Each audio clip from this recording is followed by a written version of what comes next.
la genética de Satanás. Como un subtítulo podríamos llamar la corrupción de la imagen de Dios en el ser humano. Y les pido que abran su Biblia en el capítulo 1 del libro del Génesis para iniciar esta maravillosa serie que va a contar tal vez de 2 conferencias. Y vamos a profundizar y vamos a entender de qué manera Dios, como dice Proverbios, vela por el conocimiento. Dios es el que controla el conocimiento. Voy a tratar de ser lo más explícito.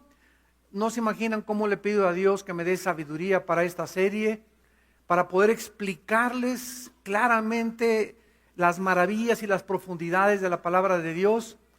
Pero cuando Dios dice que Él vela por el conocimiento, significa lo siguiente: después de toda la historia, el conocimiento aumentó de una forma increíblemente desproporcionada en contraste con 18 siglos de historia en el siglo XX. Ahora, ¿por qué los descubrimientos del siglo XX, como la fisión nuclear, la penicilina, la televisión, las computadoras, los satélites, por qué el motor de gasolina, por qué eso no se descubrió antes? ¿No te lo has preguntado? ¿Por qué no en el siglo XVI? ¿Por qué no en el siglo XVII? ¿Por qué tiene que ser en el siglo XX? Bueno, Dios le había dicho a Daniel en el capítulo 12 de su libro que sellara las palabras del libro de Daniel y que muchas profecías iban a estar selladas. O sea, cuando Dios le pone un sello a algo, significa que nadie lo puede abrir más que el Espíritu Santo. Y Dios tenía el tiempo, porque Él es el Señor del tiempo, ¿verdad?, para que en el siglo XX quitara el Espíritu Santo el candado y pudiera entonces abrirse el conocimiento a toda la población del mundo, y comenzaron las ideas. Porque ¿qué son los inventos? Ideas. ¿Quién inventó que el pararrayos, que la televisión? Ideas que entran a la mente, y la pregunta es: ¿de dónde vienen esas ideas? ¿Y por qué tan pocos seres humanos tienen esas ideas? Einstein estaba haciendo cálculos y de repente dijo: E igual a mc al cuadrado, la energía es igual a la masa por la velocidad por la luz, etcétera, etcétera. ¿Y por qué solamente hay un Einstein? ¿Por qué solamente hay un Rembrandt pintor, un William Shakespeare? Son pocas personas las que tienen ideas que han transformado la tecnología, los avances científicos y el mundo, porque Dios se las ha dado. Y estas ideas y este conocimiento que en el siglo XX se abrió, va a ir aumentando mientras más nos acerquemos al final de la historia humana. Entonces, mientras más nos acerquemos al final de la historia humana, más vamos a entender este libro. Las profundidades que se encuentran y que no nos bastarían 1000 años más para poder saber que lo que sabemos, no lo sabemos como lo deberíamos de saber. Que miramos en parte, miramos como a través de un espejo. No podemos ver claramente porque nuestra imagen fue corrompida desde Adán hasta nuestros días. La imagen de Dios en nosotros fue corrompida. En otras palabras, el ADN, el código genético hereditario, fue alterado en el ser humano. Y el ser humano, cuando se rebeló contra Dios, perdió el conocimiento de Dios. Y comenzó a funcionar el ser humano guiado por lo que ve, por lo que oye, por lo que huele o por lo que se siente. Esta filosofía se llama empirismo. O sea, yo no creo lo que no veo, lo que no huelo, lo que no siento, que es la base del ateísmo, de la psicología y de la evolución, el empirismo. Sin embargo, venimos a la Biblia y nos damos cuenta que hay otra dimensión que trasciende el cerebro. El cerebro es un órgano y el cerebro es masa que no puede producir pensamientos ni conciencia. Una piedra no puede producir vida, la materia no puede producir pensamientos, la materia no puede producir conciencia. Entonces ahí es algo que trasciende el cerebro, que es la conciencia y los pensamientos. ¿De dónde vienen, señores ateos? ¿De dónde? ¿Quién produce esos pensamientos en nosotros? Esas ideas, ¿de dónde vienen? Y eso es lo que vamos a comenzar a inspeccionar, porque vamos a ver por qué Cristo tenía que nacer de una virgen. Y vamos a ver desde el principio de la creación qué tremenda profecía existe de que de la semilla de la mujer vendría el Mesías y Satanás tendría una semilla. Y vamos a ver también la relación tan increíble que existe, porque hasta a finales del siglo XX se descubrió la genética. Aun cuando en 1860 Gregorio Mendel fue el que comenzó con los primeros experimentos de la herencia, no fue hasta 1953-54 cuando Crick, un norteamericano científico, comenzó a descifrar el código genético del ser humano. Y acabó el siglo XX con el programa del genoma humano, gracias a Dios, dirigido por Francis Collins, que es cristiano, que están tratando de investigar más y más la información y el programa, el software que tenemos en cada uno de las billones de células de nuestro cuerpo humano. Nuestro cuerpo humano tiene billones de células y en cada célula de nuestro cuerpo se encuentra el centro, cromosomas, los genes y el código genético. Y en cada célula de nuestro cuerpo está la información para reproducirnos. ¿Quién puso ese programa, ese software en cada una de nuestras células? Que tiene la complejidad más grande de la empresa y la compañía más grande que el hombre pueda construir. Bueno, vamos a la palabra de Dios. Que le salga humo por las narices. Ya es importante que el pueblo de Dios piense. Fíjense lo que les acabo de decir. Ya es importante que dejes de ver telenovelas, Calimán, la revista Duda y tantas babosadas y tantas tonterías, y que comiences a memorizar la palabra de Dios, a vivir más cerca de Dios, para que el Espíritu Santo comience a expander tu mente y puedas entender tantas cosas que no entiendes por tu terquedad, por el pecado, porque el pecado obscurece y llena de tinieblas el entendimiento. Si hay un hombre que tiene una relación equivocada con su esposa y viene a la Biblia ese hombre, hasta que no arregles tu situación con tu esposa, se te cierra el conocimiento, se te cierra el entendimiento. Si hay alguna pareja de ustedes que tiene relaciones sexuales con su novio o alguna muchacha que se deja manusar por su novio, vienes a la iglesia, puedes cantar, puedes ser edecán, puedes hacer miles de cosas o puedes estudiar la Biblia y venir al ITI y al diplomado, se te cierra el entendimiento, porque Dios es santo. Y podrán caminar dos juntos si no estuvieran de acuerdo, de ninguna manera. Y entonces pasan los años ¿y por qué permite Dios a Satanás? ¿Y por qué el tsunami? ¿Y por qué el terremoto? ¿Y por qué permitió que se llevara a mi hijo? ¿Y por qué este accidente? Y comienzan las dudas y no tienes respuestas. ¿Por qué? Porque no entiendes los caminos de Dios. ¿Por qué no los entiendes? Porque no has caminado de la mano con Él. El pecado te ha impedido caminar con Dios y te ha impedido disfrutar esa vida en abundancia que Cristo nos vino a dar mediante el camino de la santidad. En Génesis 1, versículo 27, 26 y 27, la Biblia nos revela que el ser humano es una creación directa de Dios. La Biblia contradice la teoría famosa que postuló Carlos Darwin, de que somos el resultado de un accidente, de una selección natural, de una evolución fortuita y accidental, etcétera, etcétera, porque la Biblia dice que Dios dijo, hagamos al hombre a nuestra imagen y semejanza.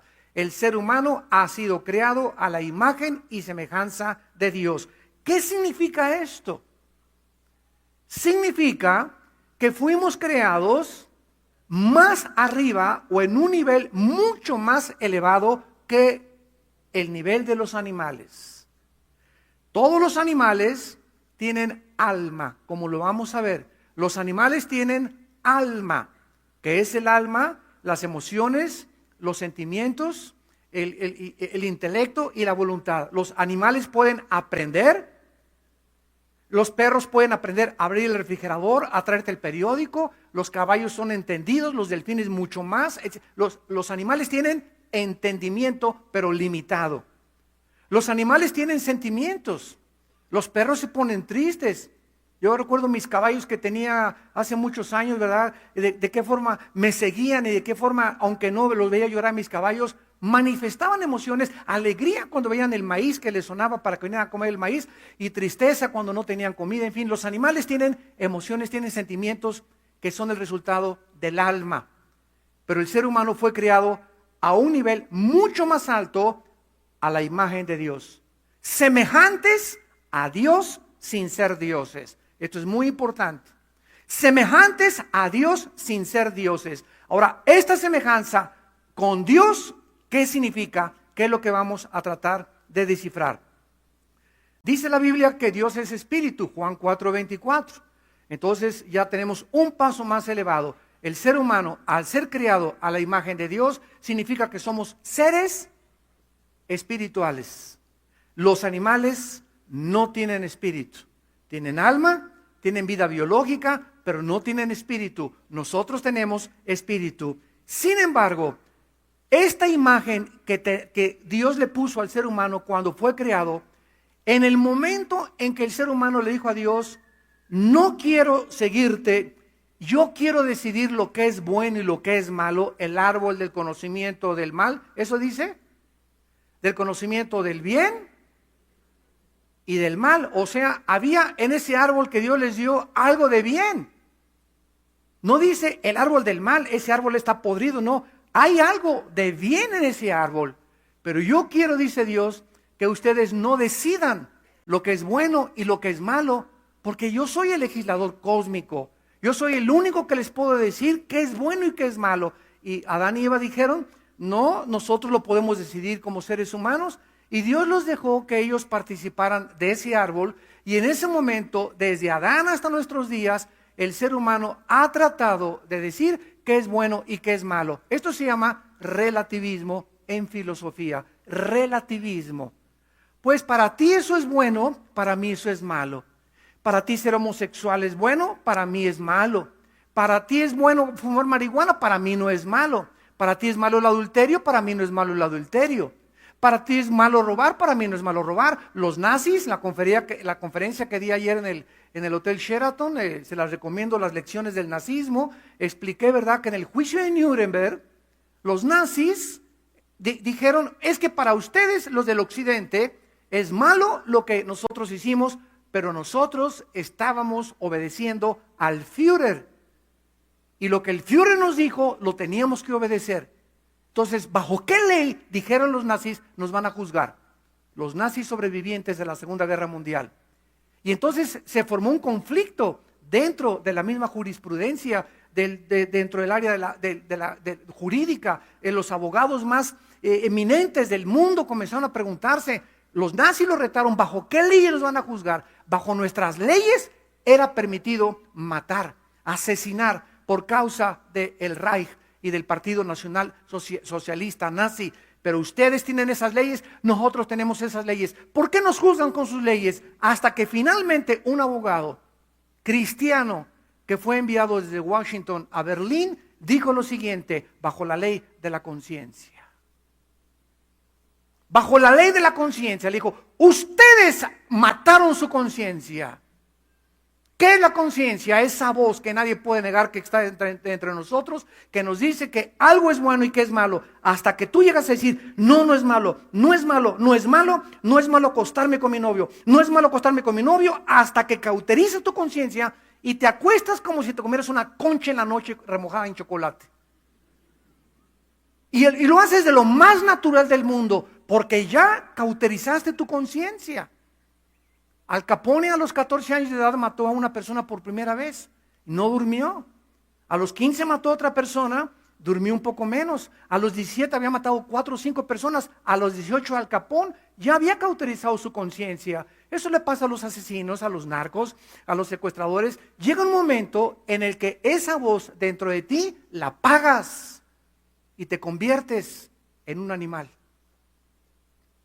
Ya no eres guiado por tu conciencia, eres guiado por instintos asesinos de odio y de rencor, porque esa conciencia que nos diferencia de los animales, de que hay un Dios y de que somos responsables delante de Dios y de que el pecado tiene que ser pagado, lo has asesinado dentro de tu corazón.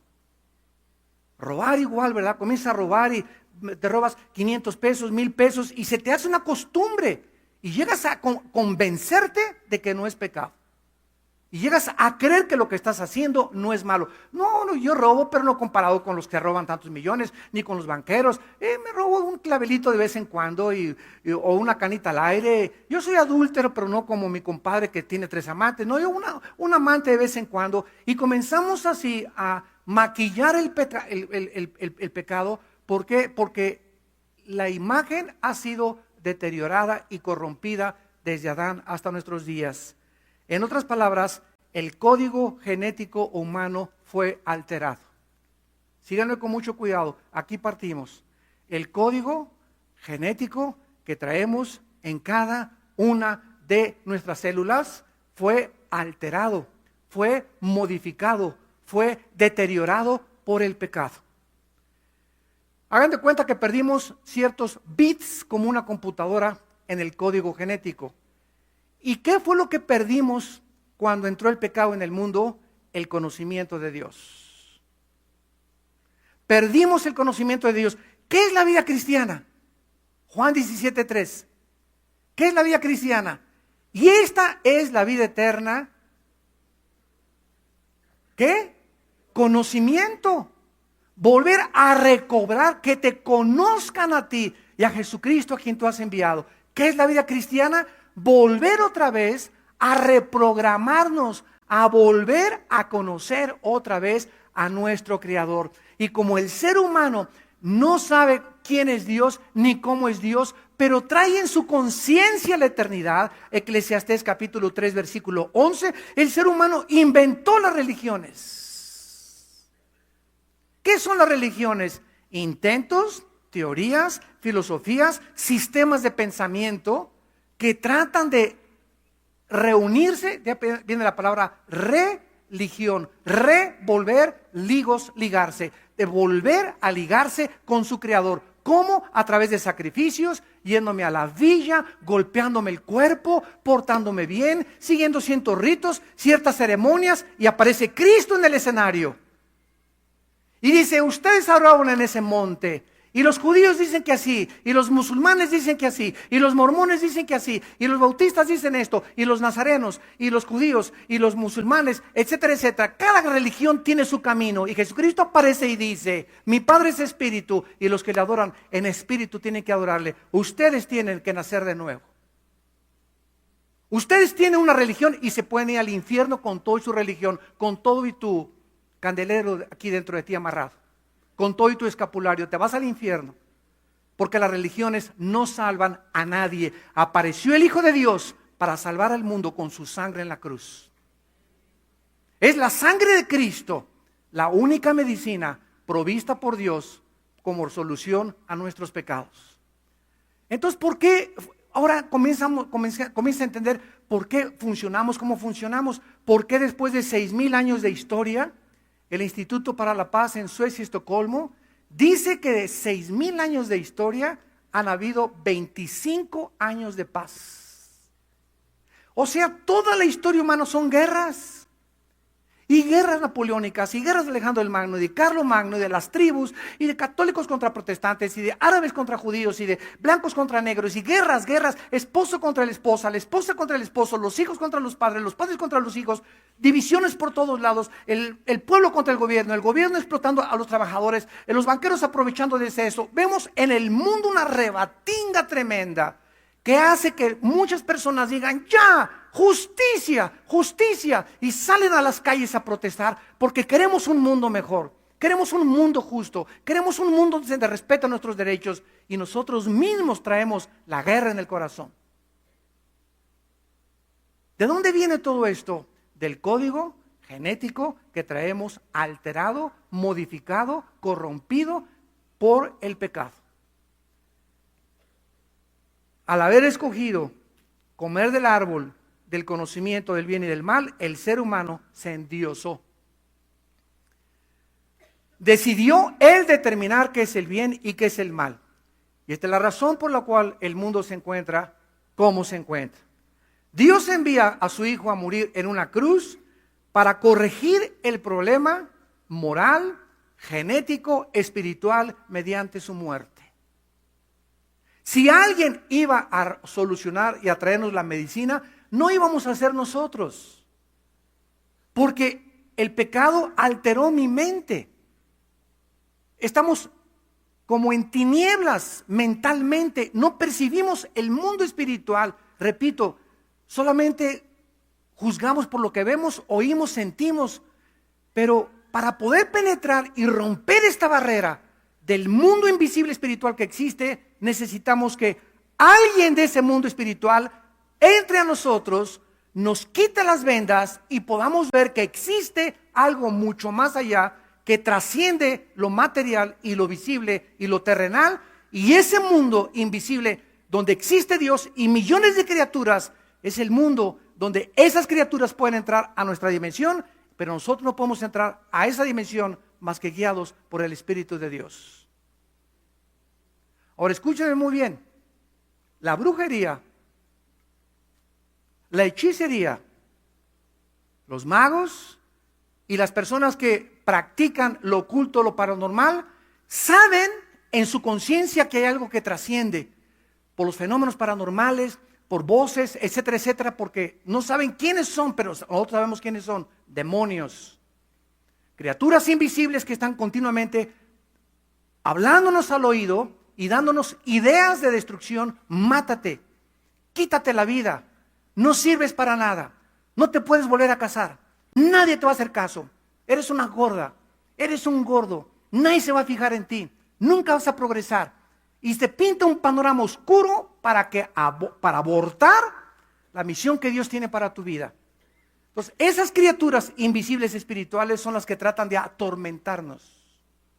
Porque el propósito de Satanás es atormentar la mente. Y si tú permites que esas ideas de celos, de envidia, de avaricia, de codicia, de odio y de rencor por otros llenen tu corazón, bloqueas totalmente la ayuda del Espíritu Santo en tu corazón y no vas a poder ver la luz ni la verdad jamás. Esta es la razón por la cual Cristo invade el escenario mundial y nos comienza Cristo a revelar que existe otro mundo y que las leyes vienen de arriba, no las hacemos nosotros. Ahora muy bien, nuestra historia pues tiene inicio en el huerto del Edén. Y va a terminar con la segunda venida de Cristo. Inmediatamente vamos a Génesis capítulo 3, versículo 15. Y este es el versículo que más locos ha traído a los teólogos de toda la historia. Es el versículo que hasta hace 30, 40 años no se podía entender. Recuerden cómo comenzamos esta conferencia. El conocimiento es progresivo. Mientras Dios alumbra los ojos de la ciencia, Dios permite que a través de la observación de la ciencia y de los experimentos científicos nosotros comprobemos que es verdad la Biblia. O sea, la ciencia no comprueba que la Biblia tiene razón. La Biblia comprueba que lo que se está descubriendo es verdad. La ciencia es juzgada por la Biblia, no la Biblia por la ciencia. Entonces, Dios ha permitido el descubrimiento de la genética. Miles de años antes de que se descubriera, ya Dios había dicho desde el Génesis 1, cada árbol producirá una semilla según su fruto, según su género. Las manzanas producirán semillas de manzanas y contendrán dentro de la semilla de las manzanas, que van a ser manzanas y nunca uvas, ni plátanos, ni sandías. Las sandías van a tener un código genético hereditario, un programa, un software, para que las sandías, ahí encerrado ese programa, al sembrarlas, produzcan sandías color verde por afuera, blanco y rojo por dentro, con semillas que produzcan sandías según su género y su especie. Los changos van a producir changos, las jirafas todas con el cuellote largo, los elefantes todos tendrán sus trompas, los gatos todos tendrán la felinidad, y así cada especie tiene su especie porque está contenida en el esperma. que la Biblia llama la semilla. El esperma determina el género y la especie. Un esperma de un chango nunca producirá perros. Un esperma de un hipopótamo nunca producirá elefantes. Porque el código genético hereditario contenido en un software ahí en las células de cada animal determina el cuerpo, el tamaño, el color, la estructura que Dios escogió y determinó. Esta es la razón, señores ateos y evolucionistas, que les enseñan a los estudiantes que venimos de Chita y del chango. Esta es la razón por la cual nunca se ha podido descubrir el cambio genético y la mutación de una especie a otra especie. En 6,000 años de historia no ha habido ninguna prueba del famoso eslabón perdido. Y no solamente tendrían que encontrar un eslabón, tendrían que encontrar miles de eslabones. No ha habido nunca una mutación de una especie a otra especie. Ni de insectos, ni de mamíferos, ni de reptiles, ni de ninguna especie de animal. Menos de seres humanos. Nunca ha habido una raza subhumana. ¿Por qué? Por las leyes genéticas de Dios. Ahora, este versículo de Génesis 3:15, repito, hasta que comenzaron a descubrir la cosa de la genética, se comenzó a entender lo siguiente. ¿Qué dice este versículo? Dios le está hablando a Satanás. Pondré enemistad entre ti y la mujer, entre tu simiente y la simiente suya. Esta te herirá en la cabeza y tú le herirás en el calcañar. Por favor, apunten el significado de la palabra hebrea simiente. Es la palabra sera con Z, así como suena, sera con Z. Y se tradujo en la Biblia semen, esperma, descendencia, relaciones sexuales, fecundar y alianza. Repito, se tradujo en la Biblia semilla, semen en Levítico 15:16, descendencia en Levítico 21, acostarse o tener relaciones sexuales en Levítico 19:20, fecundar en Números 5:28 y alianza en Daniel 2:43. ¿Ven ustedes la interrelación de todas estas traducciones e interpretaciones? ¿Qué es lo que hizo que yo tuviera la nariz que tengo y el color de piel que tengo?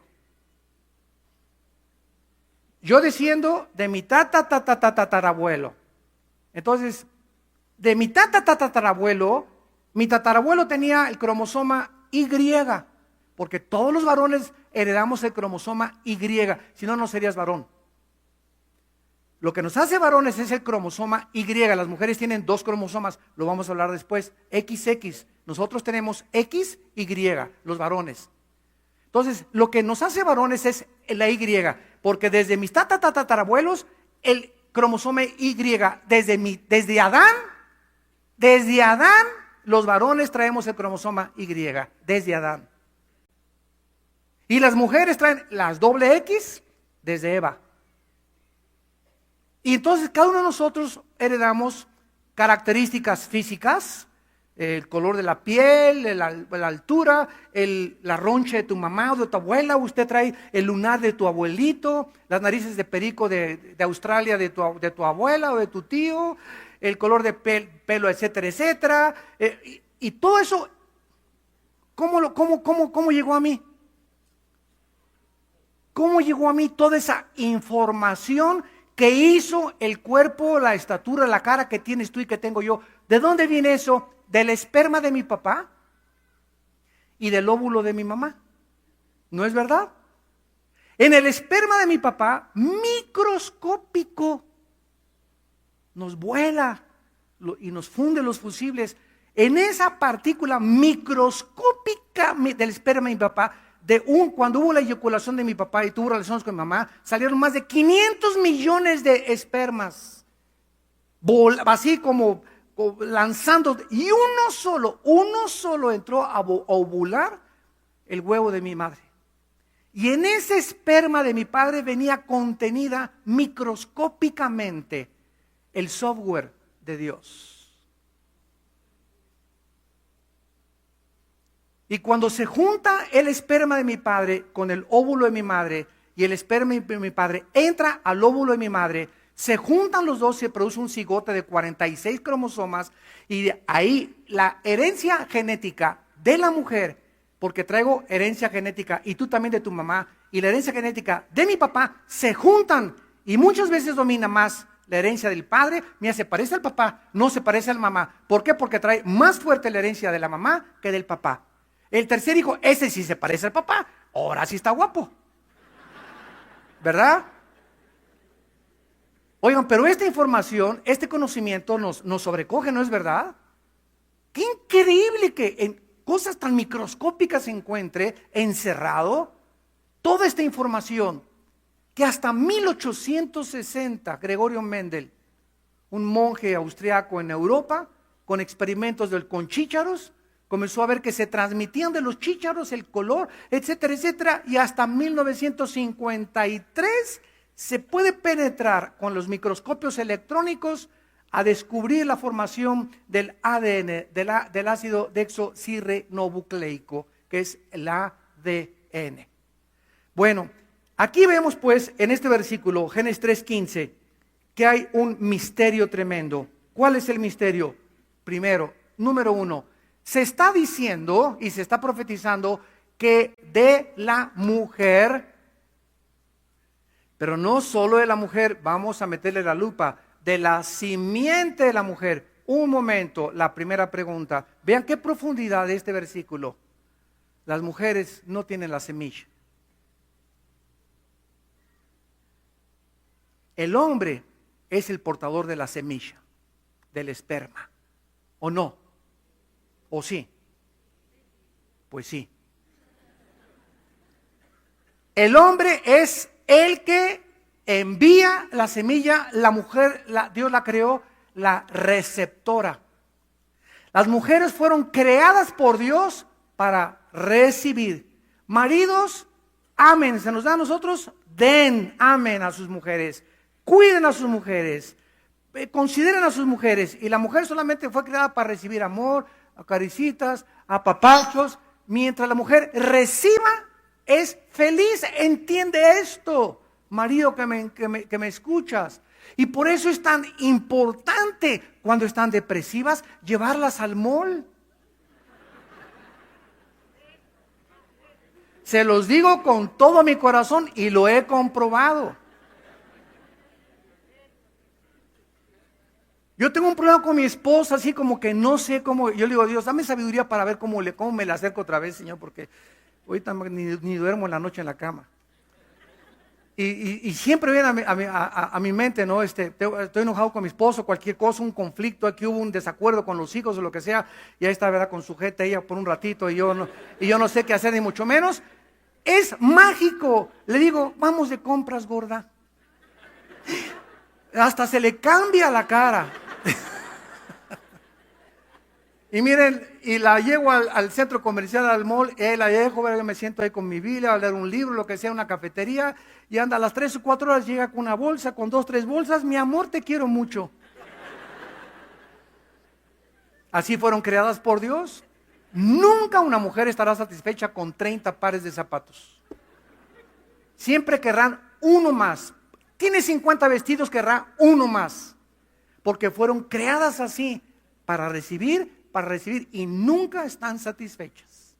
Nosotros fuimos criados para dar genética, social y de una forma también psicológica. Entonces, aquí hay un conflicto, ¿verdad? Porque está aquí explicando esto de que la simiente de la mujer. Entonces, muchos teólogos antes del 1860, yo tengo libros del siglo XV, del siglo XVI, del siglo XVII, de muchos cristianos, les fundió los fusibles. Oye, pero aquí se equivocó el Espíritu Santo. No puede esto ser posible, porque la mujer no es la portadora de la semilla. ¿Cómo puede Dios haberse equivocado y haber dicho que de la semilla de la mujer, la semilla la tiene el hombre, no la tiene la mujer? Pero cuando pasó el tiempo y Dios comenzó a abrir el conocimiento y comenzamos a penetrar en las profundidades de la ciencia y de la genética y del ADN, se descubrió entonces, ¿verdad?, que el hombre es el que trae la semilla y que aquí lo que Dios estaba diciendo era lo siguiente, que es la primera profecía de que el Mesías nacería virginalmente. La mujer no pondría la semilla, la pondría Dios. Ahora comenzamos a ahondar y a preguntarnos, ¿y por qué José? Bueno, que José con cara de calavera que hubiera tenido José, ¿por qué no podía José tener relaciones con María? ¿Y por qué Jesús no podía nacer como uno de nosotros, de papá y de mamá? ¿Por qué tuvo que intervenir Dios para que Dios pusiera el cromosoma Y en el óvulo de María? Si José hubiera puesto el esperma en el óvulo de María, él hubiera nacido con pecado. Entonces ya comenzamos a ahondar más. Entonces quiere decir que a través del esperma del varón se transmite el pecado. Quiere decir que viene entonces en la sangre el pecado. Porque dice Levítico 17:11 que la vida de la carne está en la sangre. Y la palabra vida en Levítico 17:11 es nepej en el hebreo, que significa alma. Vean ustedes cómo estamos rascándole. En otras palabras, el alma está en la sangre, el espíritu está en la mente. Aquí es la habitación del Espíritu Santo, en nuestra mente. El alma, las características físicas, emocionales y sentimentales, y el pecado es transmitido a través de la sangre. ¿Qué pasó con Adán? Se infectó su sangre. Y todos nosotros hemos nacido con sangre infectada. Salmo 51:8, en pecado fuimos concebidos. No dice nacidos, desde la concepción, desde la fecundación, porque es muy diferente nacer a ser concebido. Por eso no dice, y la Biblia, y Jesús nació, y la Virgen, lo vamos a ver, concibió, que es la palabra que hubo una unión entre un esperma y el óvulo de ella, es concebir, fecundar. Hubo algo ahí que hizo que Cristo naciera sin pecado a través del esperma que Dios puso en María. Y vamos a ahondar un poco más adelante esto, porque de la misma manera que se nos habla de una semilla, de un esperma, de un semen, de un linaje que vendría de la mujer, nos dice que Satanás tiene también una semilla.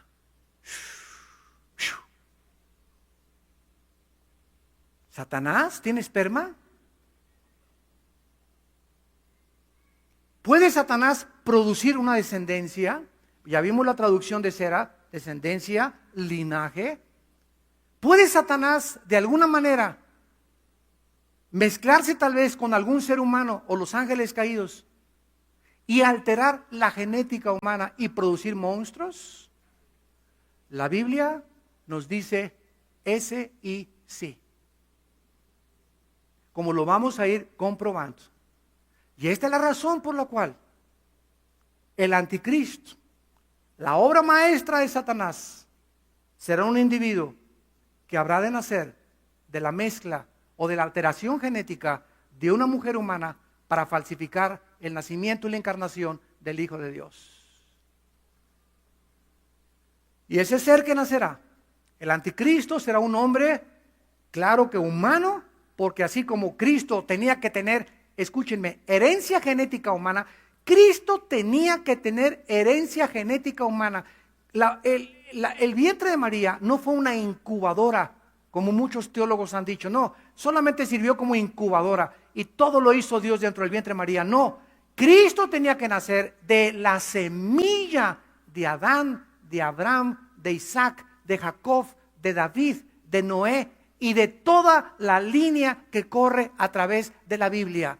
El Hijo de Dios tenía que heredar en su sangre la humanidad, pero sin pecado. Porque si el Hijo de Dios, él podía haber sido un ángel que bajara, si el Hijo de Dios no hubiera heredado la humanidad de nosotros, no hubiera podido ser hombre.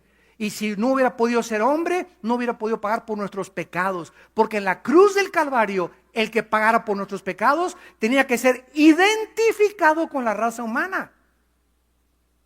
Identificado con la raza humana, pero sin pecado. Fueron puestos nuestros pecados sobre él. Él no pecó. Pero el que moría en la cruz no solo tenía que ser hombre, tenía que ser Dios. ¿Por qué? Porque solo Dios nos puede perdonar. ¿Ya van entendiendo el plan de redención? No, nada más, Cristo nació en Belén. Su mamá fue la Virgen María, bla, bla, bla, bla. Y no pasamos de esas cosas. Tenemos que pensar y ahondar y ver qué maravillosa es la Biblia. A la luz de la ciencia, la genética, la química, de la física, la antropología, de la sociología y de todas las disciplinas académicas que existen. Es maravilloso, de la literatura, de la poesía. Es un libro extraordinario. Y de veras no hay un gozo más grande que enseñar la Biblia y que aprender la palabra de Dios. Nos va abriendo la mente y y así vamos como los niños, ¿verdad?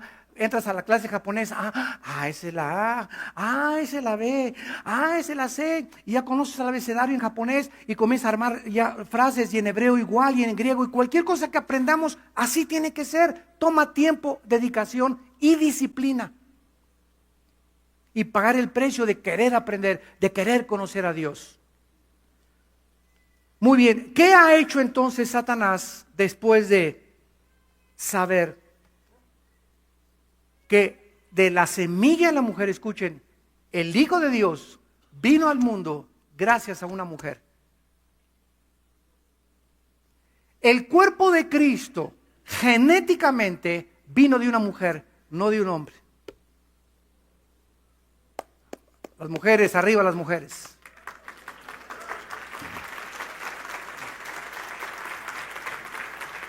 Ahora entienden, ahora entendamos lo siguiente. Desde este principio, precisamente porque Satanás sabía que a través de una mujer iba a venir el Mesías, dice, pondré enemistad. Esta palabra Eva con B grande en el hebreo significa odio continuo del hombre a la mujer.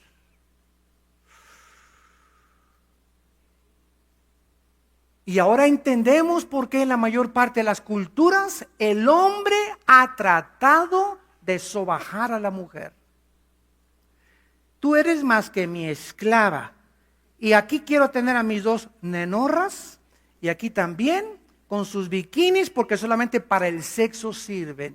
Y a ver un concurso de belleza, concurso de a cuánto está el 25 kilos el kilo de aguayón.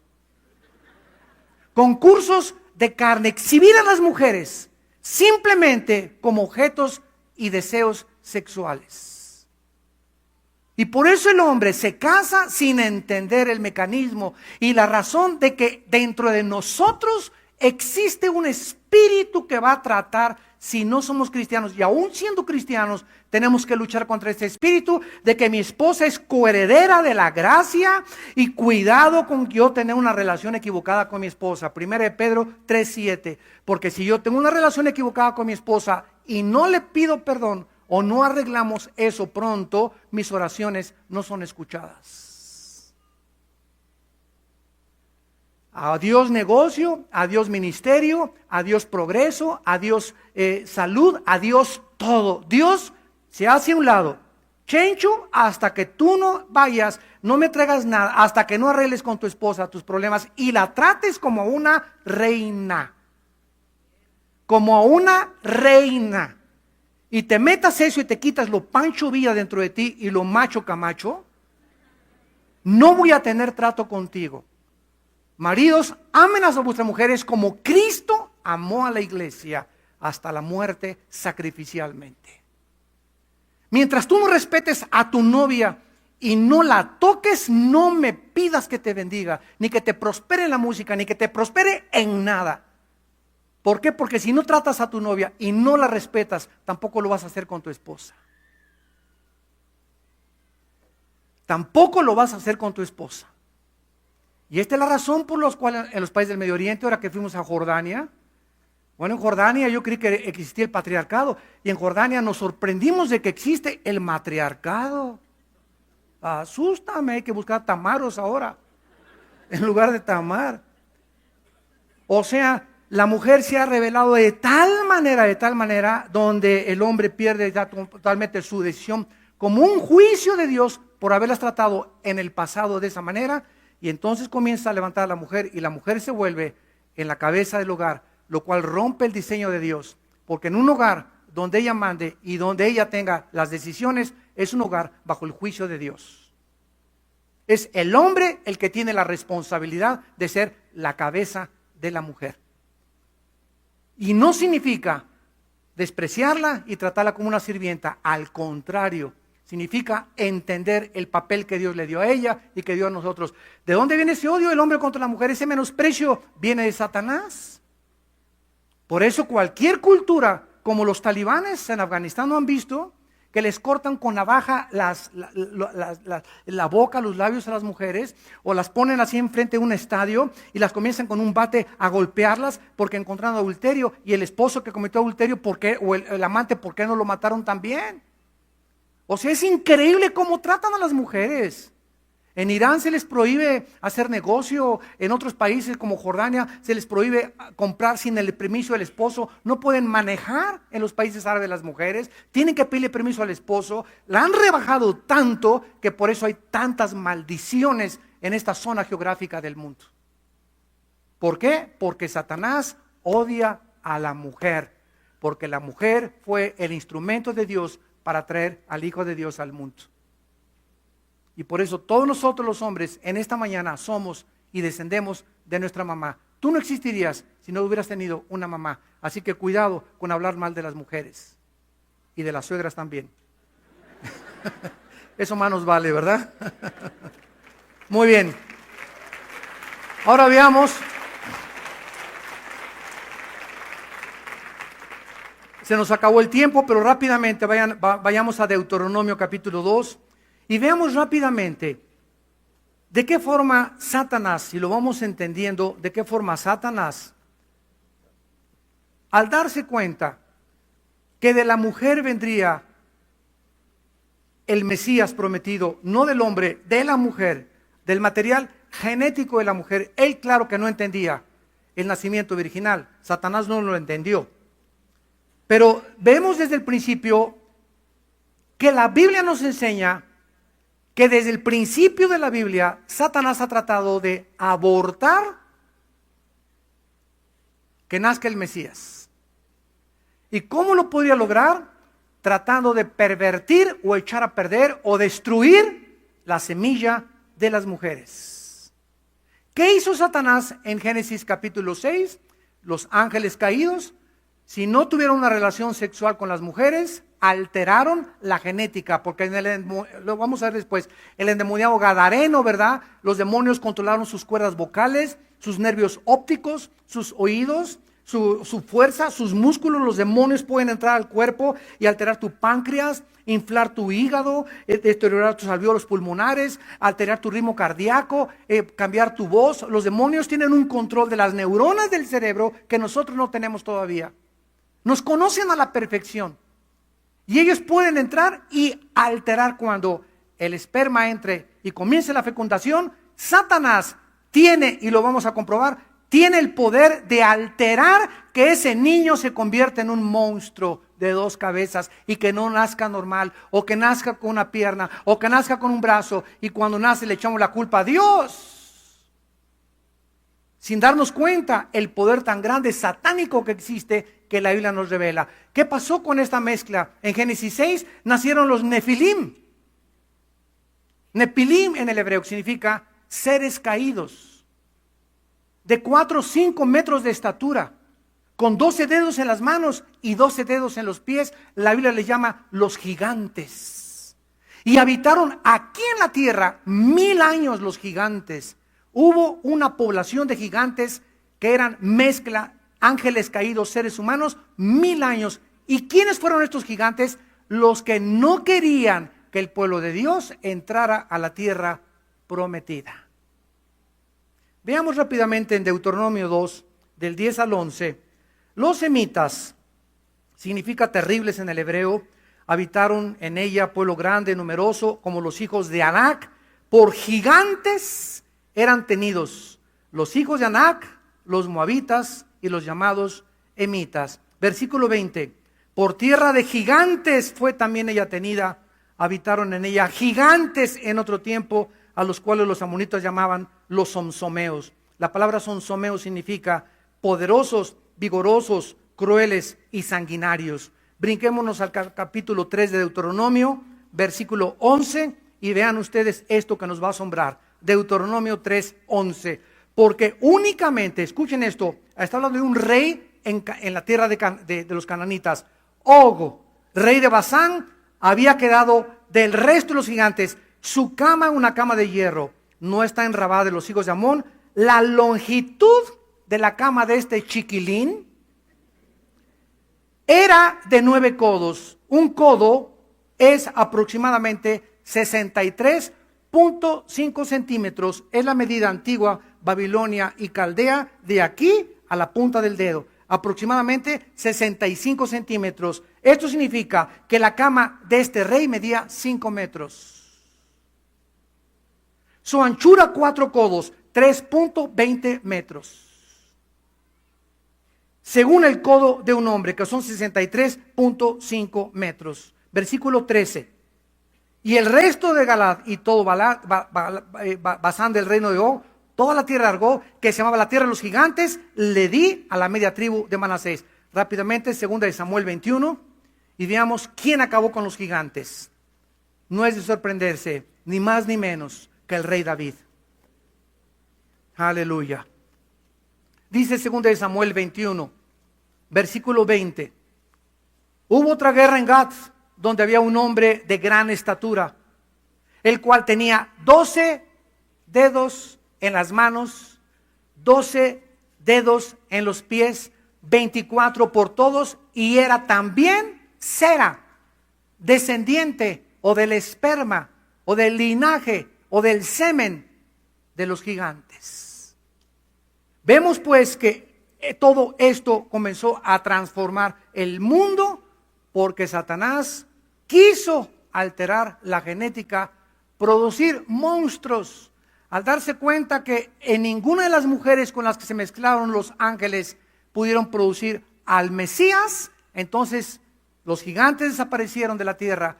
Los griegos hablan de los titanes, y las mitologías caldeas, fenicias y sirias mencionan también en su mitología a que hubo gigantes aquí en el mundo habitándonos. David acaba con ellos, y uno de ellos fue Goliat. Y cuando David se enfrenta a Goliat, nos damos cuenta que un solo gigante había aterrorizado al ejército de Saúl. Y cuando David se enfrenta con Goliat, recoge 5 piedras. 5 es el número de la gracia.